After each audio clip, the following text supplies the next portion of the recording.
Welcome to day 4, boys. Great to have you still with us. Well done. 3 cheers for you to sticking with it for 4 days. The way we're going, heavens, we might actually wind up spending the 8 weeks together on the other program, but we'll get into that when the timing is more appropriate. So sometimes I get asked why I chose men's health to focus on, and the answer is pretty simple.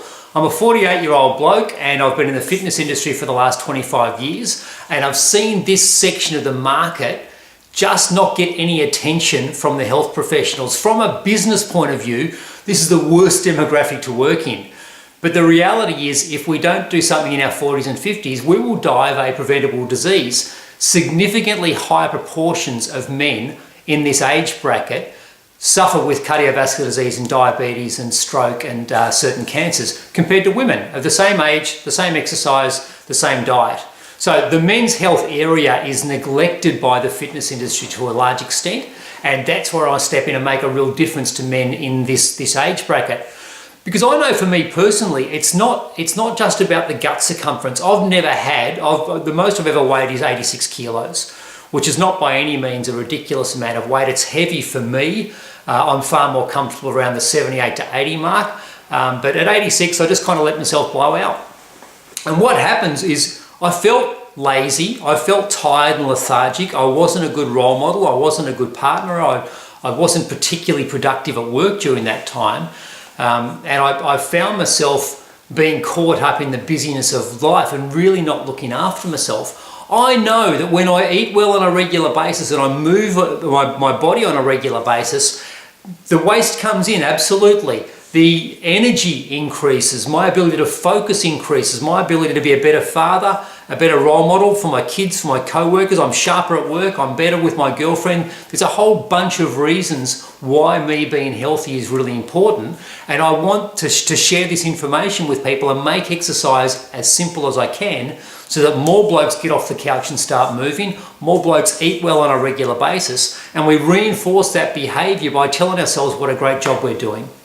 So, from an exercise perspective today, I wanted to just touch on the intensity. How hard do you go? Because my background in fitness tells me that everyone in the fitness industry, with some small exceptions, just want to smash their clients. It's all about no pain, no gain, and your workout's my warm-up, and all this dick-swinging bullshit that goes along in the fitness industry, which I don't think serves us.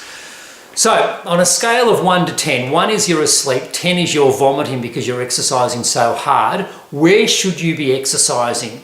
I'm going to suggest you start your exercise regime at about a 5 out of 10, and throughout the exercise you might increase for moments to 7 out of 10, but certainly not above an 8 out of 10. That's as hard as you need to train. So perceived rate of exertion is that scale of where am I on a scale of 1 to 10, where am I sitting right now? So at 5, you're huffing and puffing, a little bit of perspiration, but you can still carry on a conversation. At 7 out of 10, it feels like you're pushing a little bit, and it would be hard to sustain that over a long period of time. So you can visit from 5 out of 10 to 7 out of 10 throughout your bout of exercise. So when you're going for a walk, you might start walking up a hill and thinking, all right, I'm going to keep the same pace. So you go from a 5 out of 10 to a 7 out of 10, but hopefully that hill stops eventually and plateaus out and you go back to a 5 out of 10.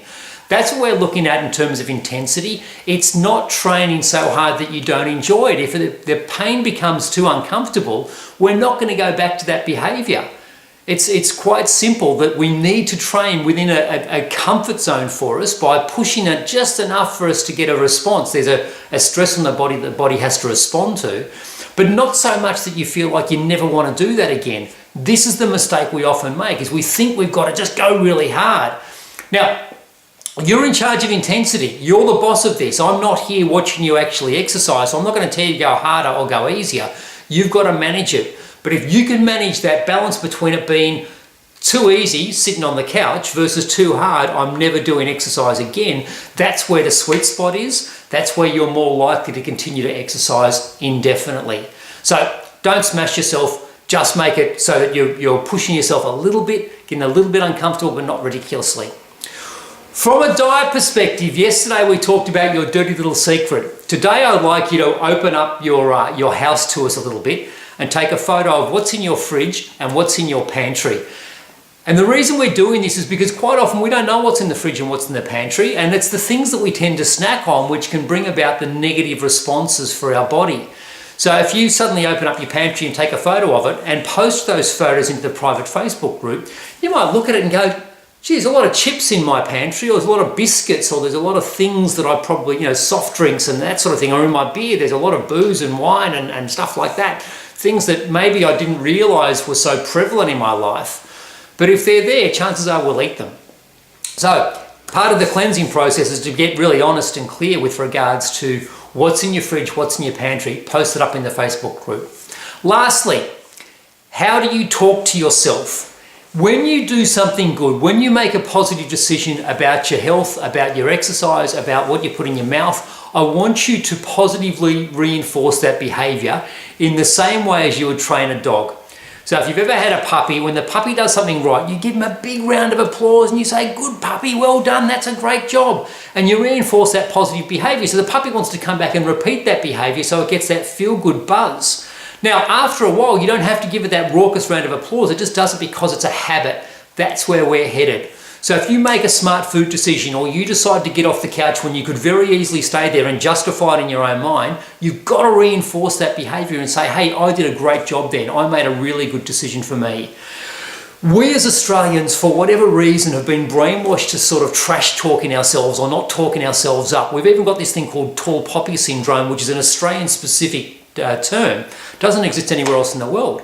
But it means that we don't get carried away with ourselves. I'm going to suggest that sometimes we need to get carried away with ourselves. We need to tell ourselves when we've done a great job. Give ourselves a bloody pat on the back. Every now and then we deserve it. If we do nothing but criticise and shit-can ourselves internally, that's a really poor space to bring about a change in your life. So if you kind of trash talk yourself, well, I went for a walk, but I didn't walk very far. Well, if you did something off the couch, then 3 cheers for you. You've done something better than what maybe you did last week, or maybe you've done for the last 10 years. So when you do something good, give yourself a pat on the back. If you're looking for a helping hand, often it's at the end of your arm. So give yourself your own helping hand, give yourself a round of applause, reinforce your own behaviour, and then it's so much easier to get that long-term behaviour change that we're looking at. Because this is not a 5-day program, this is a 5-day introduction to the rest of your life. I want you staying with me for the next 10 years, exercising with this online format so that we can have the support and accountability within this group.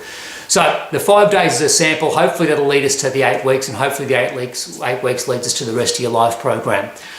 Anyway, we'll talk more about that tomorrow. Post up in the group photos of what you're doing and talk about your exercise, before and after your exercise, a scale of 1 to 10. I felt like a 3 beforehand, I felt like a 7 afterwards, whatever that looks like. Hope you're enjoying your program so far, and look forward to seeing you in the group. Cheers.